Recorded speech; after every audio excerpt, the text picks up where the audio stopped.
तो पवन सिंह आसनसोल से भाग गए, लेकिन उन्होंने तो स्पष्ट कर दिया कि कहीं और से लड़ेंगे। तो कहीं से भी लड़ाई, लेकिन बंगाल में घुसने नहीं देंगे, ये बात। अच्छा, तूफान को कोई रोक नहीं सकता है उसके सिवा। बाबुल सुप्रियो के ये तीखे बोल सुनने के बाद पावर स्टार पवन सिंह के फैंस हैं, उनके कलेजे में आग लग गई है।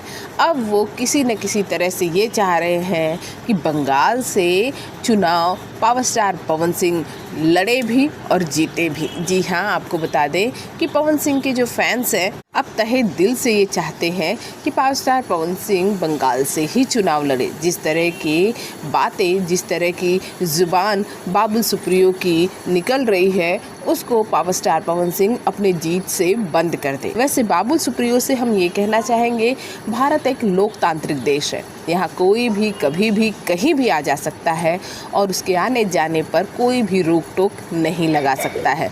रही बात पावर स्टार पवन सिंह के बंगाली औरतों के गानों को लेकर, तो भाई साहब उठा लीजिए, उसमें पावर स्टार पवन सिंह ने बंगाली औरतों को गाली नहीं दिया है। बंगाल को लेकर तो पूरा देश ये कहता है कि काला जादू बंगाल में किया जाता है। बस कुछ ऐसे ही शब्दों का इस्तेमाल किया है पावर स्टार पवन सिंह ने अपने गानों में। रही बात पावर स्टार पवन सिंह को बंगाल में न घुसने देने की, तो आपको बता दें पावर स्टार पवन सिंह का जन्म ही बंगाल में हुआ। बंगाल के हावड़ा में पवन सिंह का जन्म हुआ है। क्लास 3 तक की कक्षा 3 तक की पढ़ाई पावर स्टार पवन सिंह ने बंगाल में ही की है।